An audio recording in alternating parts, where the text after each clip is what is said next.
Selamat pagi dari timur Indonesia. Saat ini saya Imani sedang berada di Jayapura City yang merupakan tempat wisata masyarakat Jayapura. Tempat ini menawarkan view dari ketinggian sehingga dapat melihat seluruh pusat kota Jayapura.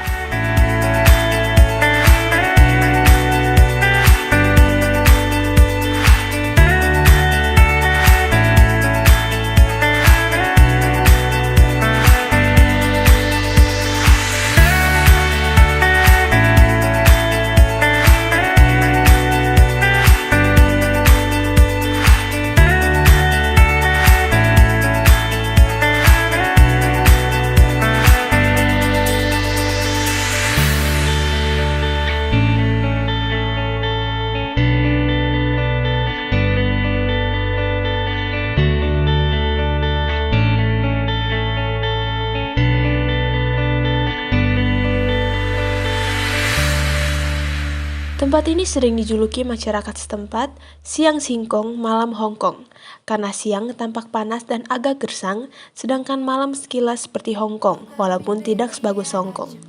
Sebagai kota terbesar di Papua Barat, Teluk Jayapura memiliki keindahan yang memukau, terutama saat malam hari, di mana kota Jayapura berhiaskan lampu dan dipantulkan permukaan air laut. Dari atas puncak Jayapura City, kamu bisa menyaksikan landscape kota Jayapura yang sangat menakjubkan. Saat siang hari, kamu akan disajikan panorama bangunan berjajar yang tampak mungil dari ketinggian serta birunya laut dan pelabuhan yang ramai dengan aktivitas pelayaran. Membutuhkan waktu sekitar 1 jam dari Bandara Setani. Biasanya dimanjakan dengan keindahan kota Jayapura dari ketinggian puncak Jayapura City. Puncak Jayapura City paling indah disaksikan di malam hari karena akan dihiasi lampu-lampu yang menyala di tengah kegelapan. Di puncak ini juga terdapat gazebo bersantai dan beberapa kedai yang menjual makanan.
Oke, sekarang saya sudah berada di Pantai Besji, tepatnya Pantai Besji Kanan.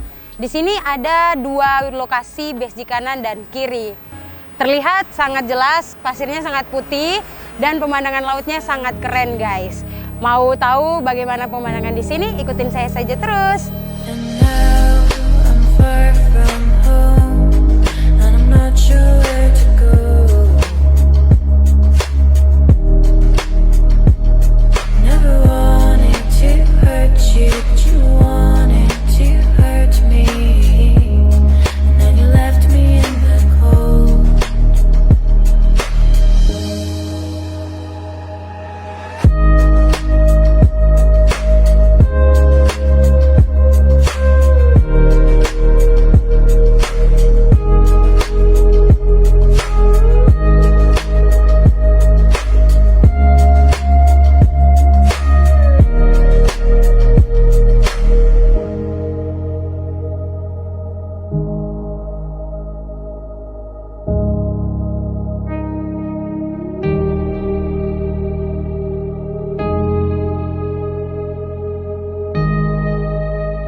lonely.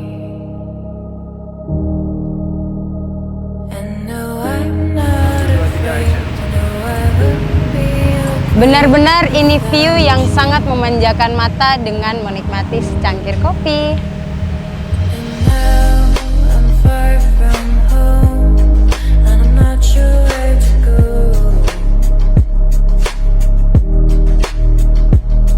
Never wanted to hurt you, but you wanted to hurt me. And then you left me in the cold.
Sekarang pukul 10.40 waktu Indonesia Timur, saya berada di dermaga Kampung Yahim. Untuk menuju ke Kampung Yoboy, kita akan menyeberangi danau menggunakan perahu. Mau tahu bagaimana perjalanan saya? Ikutin saya terus.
Di belakang saya merupakan jalur trekking hutan sagu Kampung Yoboy.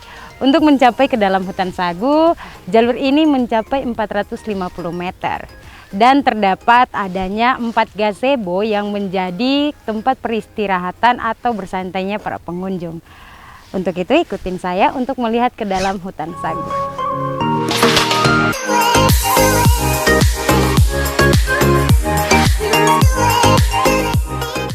Para pemuda membangun jalur untuk masuk ke hutan sagu sepanjang 420 meter, dan setiap 100 meter terdapat tempat peristirahatan atau shelter yang dapat digunakan pengunjung sebagai tempat peristirahatan. Area hutan sagu memiliki udara yang sejuk dan segar karena tertutupi dengan daun pohon sagu yang rimbun menjuntai ke atas. Suasana ini sangat cocok bagi wisatawan yang ingin merasakan sensasi petualangan alam. Ide pembangunan jalur trekking sagu ini berawal dari postingan di sosial media.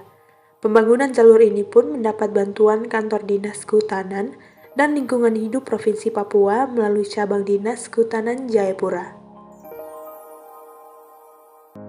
Di sini ada 1.600 hektar lahan hutan sagu alam yang tersebar di 3 kampung, termasuk Kampung Yoboi. Dari luas lahan itu, warga menggantungkan hidupnya dengan menjual hasil sagu yang ditebang. Nah, teman-teman, kali ini kita akan melihat proses pembuatan tepung sagu di hutan sagu Kampung Yoboi dengan beberapa warga setempat. Proses pertama adalah proses penebangan pohon sagu.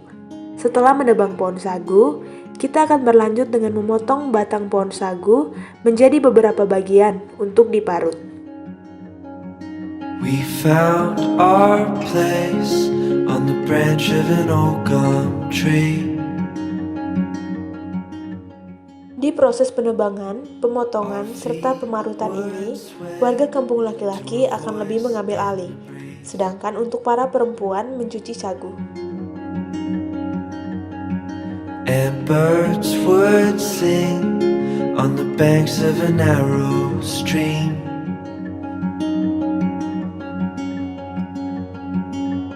These memories will stay with me.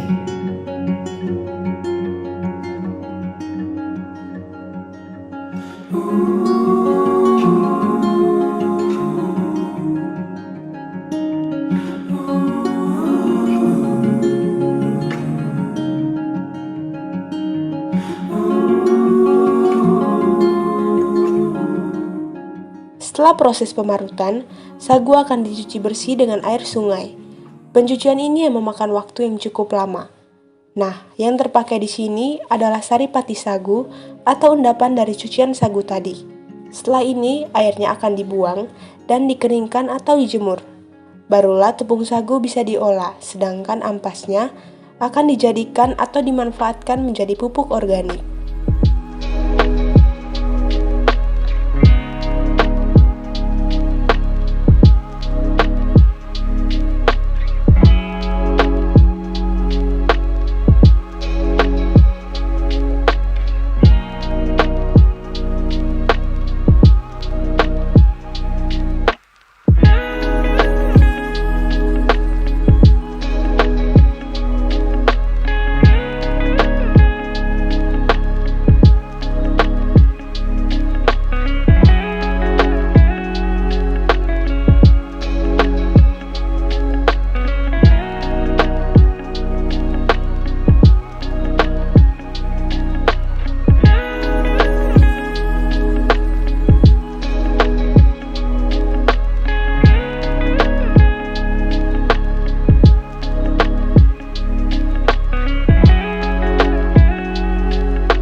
Begitulah proses pembuatan sagu di Kampung Yoboi.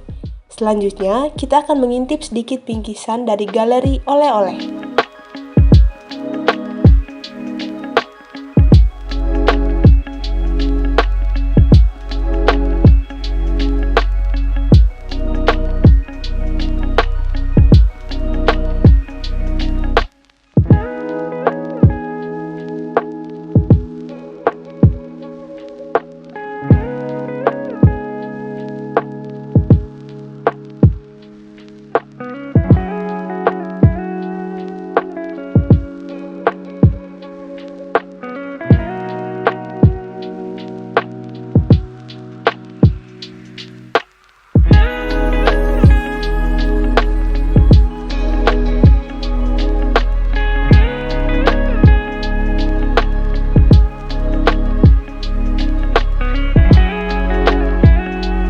Beginilah keseruan kita berkeliling di kota Jayapura.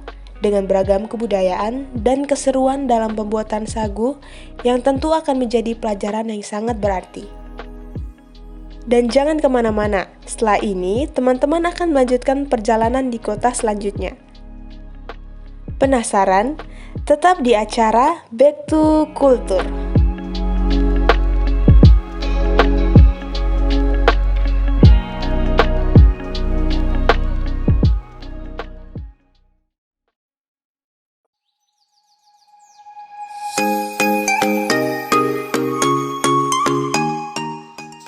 Kota Yogyakarta. Kota Yogyakarta adalah kediaman bagi Sultan Hamengkubuwono dan Adipakualam.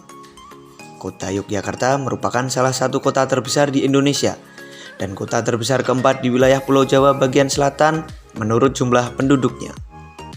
Yogyakarta juga sering disebut sebagai kota pelajar, kota budaya, kota wisata, hingga kota perjuangan.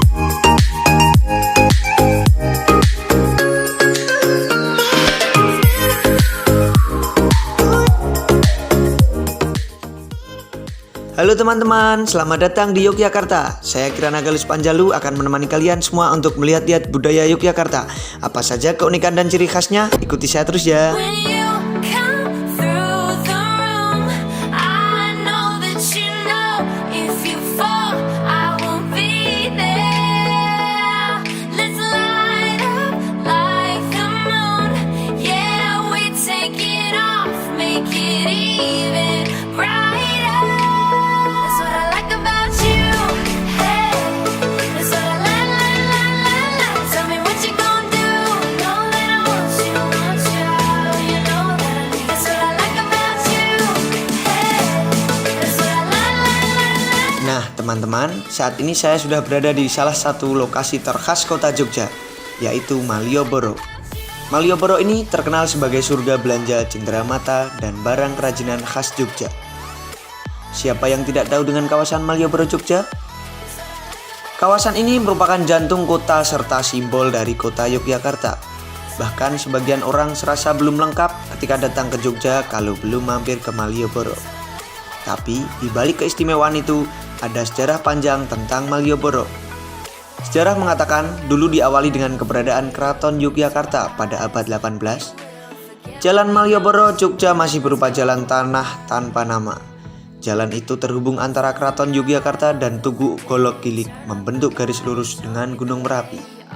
Kanan kirinya pun sebagian besar masih perkampungan. Memang kota Yogyakarta menyuguhkan banyak keelokan yang tidak ada habisnya. Banyak mengenal dengan sebutan Malioboro Jogja karena banyaknya ragam wisata berupa pantai yang menawan dan juga sejarah serta budayanya. Pantas saja tak jarang jika banyak orang yang rindu dengan kecantikan Jogja. Sebagai tempat wisata, Malioboro tak lepas dari penjual yang menjual beberapa barang khas Jogja. Dari baju, barang antik, bahkan hingga makanan.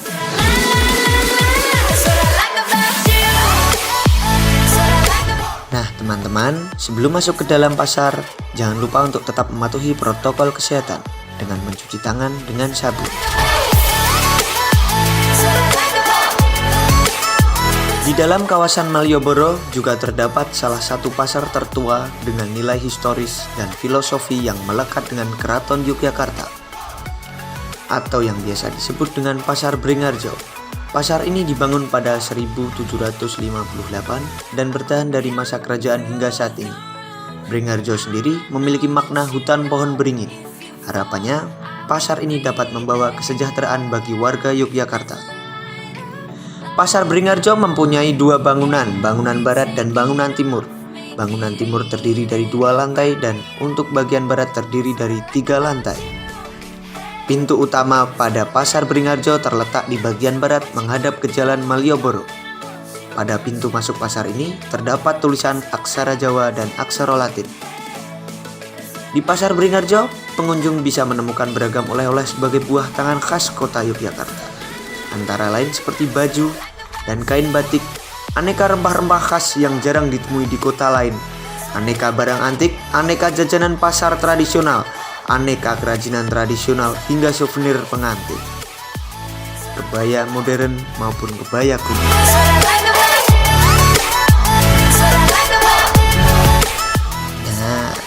ini kita akan melanjutkan tujuan terakhir kita.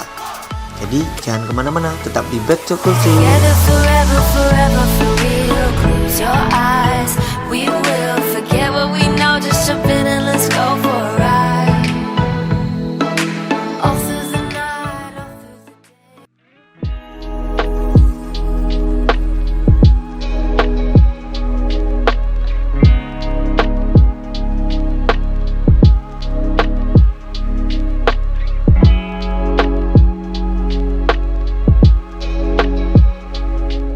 Oke, selamat siang guys. Kembali bersama saya. Kita berada di acara Back to Culture. Kali ini saya sedang berada di Yogyakarta, tepatnya di alun-alun utara. Yah, kita berada di Museum Sono Budoyo. Ya udah, daripada banyak basa-basi, langsung saja kita masuk ke museumnya.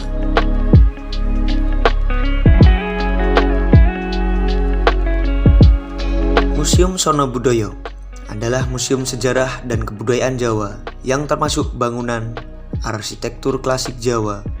Museum ini menyimpan koleksi mengenai budaya dan sejarah Jawa yang dianggap paling lengkap setelah Museum Nasional Republik Indonesia yang berada di Jakarta. Selain keramik pada zaman Neolitik dan patung perunggu dari abad ke-8, museum ini juga menyimpan beberapa macam bentuk wayang kulit, berbagai senjata kuno termasuk keris dan topeng Jawa.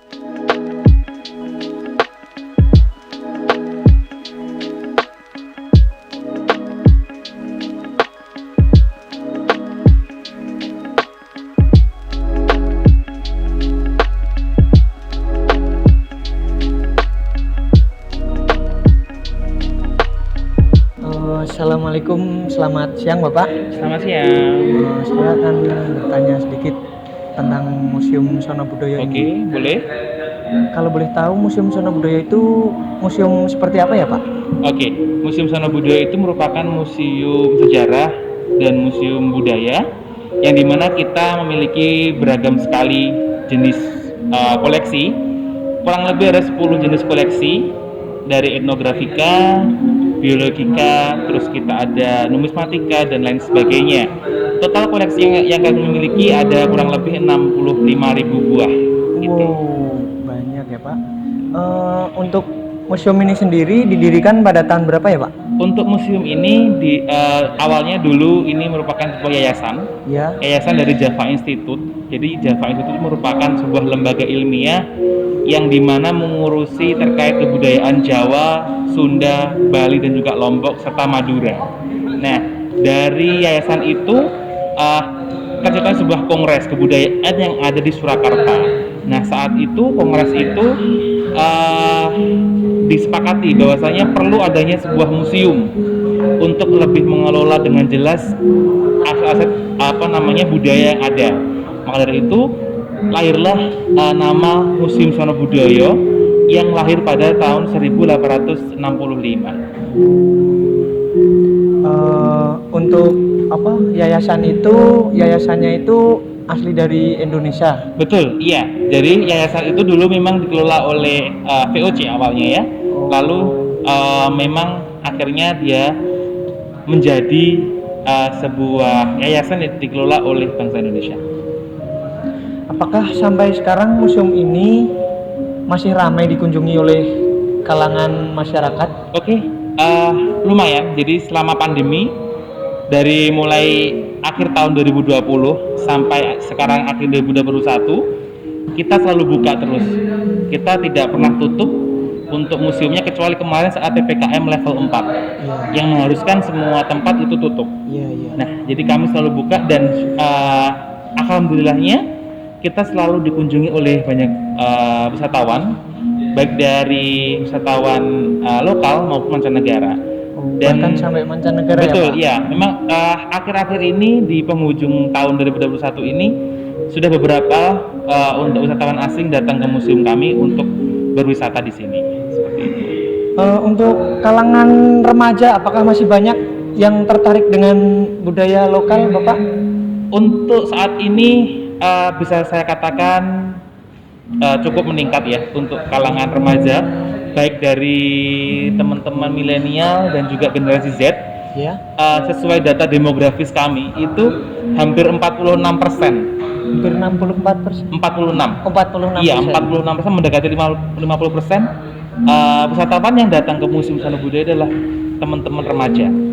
Jadi mereka masih sangat mencintai budaya museum meskipun mereka belum tentu tahu ya, paham terkait koleksi-koleksi tersebut. Tapi kami mencoba untuk mengkomunikasikan melalui interaktif koleksi. Jadi kami ada beberapa interaktif koleksi seperti ada di ruang klasik kami, itu ada koleksi touchscreen. Nah, nanti pengunjung itu bisa menyentuh gambar keris yang ada di situ, nanti akan muncul informasinya. Nah, itu salah satu media kami, interaktif kami. Terus juga nanti ada wayang, jadi kita menggelar sebuah pertunjukan wayang. Iya, animasi.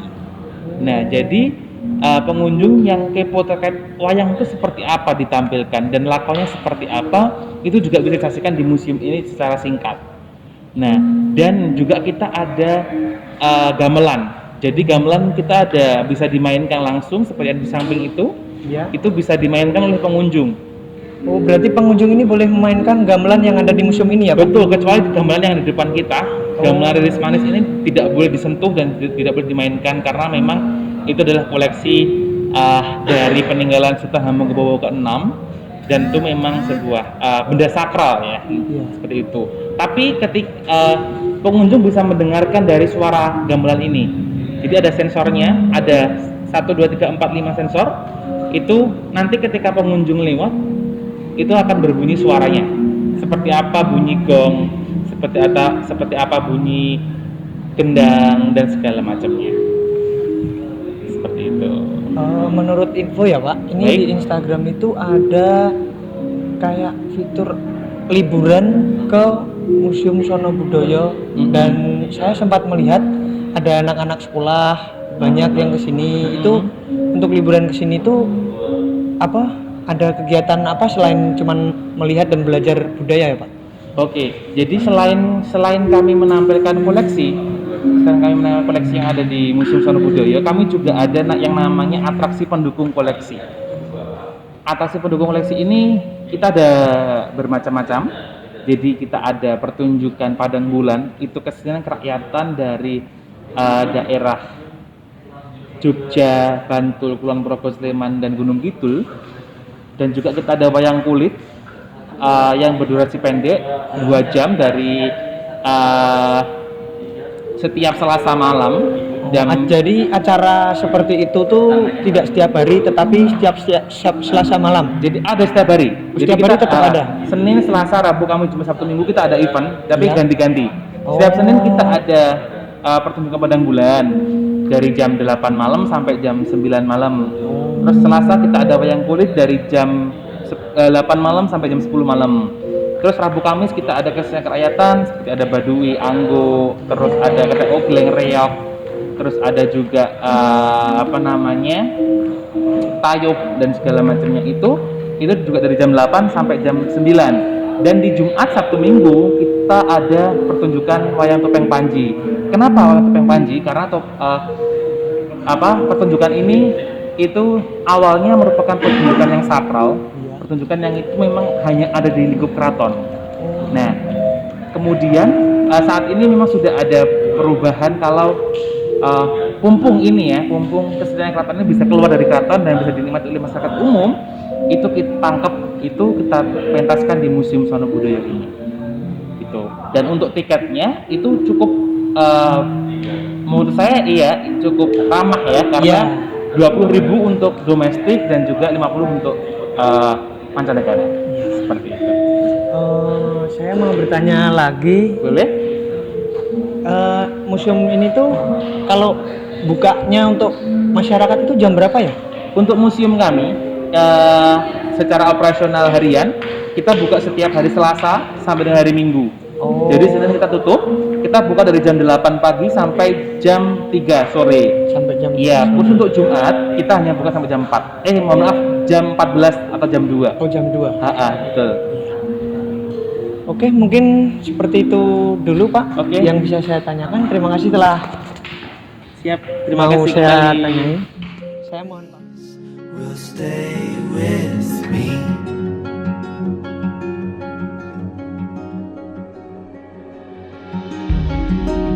Oke guys, terima kasih telah mengikuti saya dalam acara Back to Culture. Nampaknya sudah waktunya saya untuk undur diri. Saya Kirana Galus Panjalu dan terima kasih banyak telah mengikuti acara Back to Culture. Dah. Are far away. These memories stay.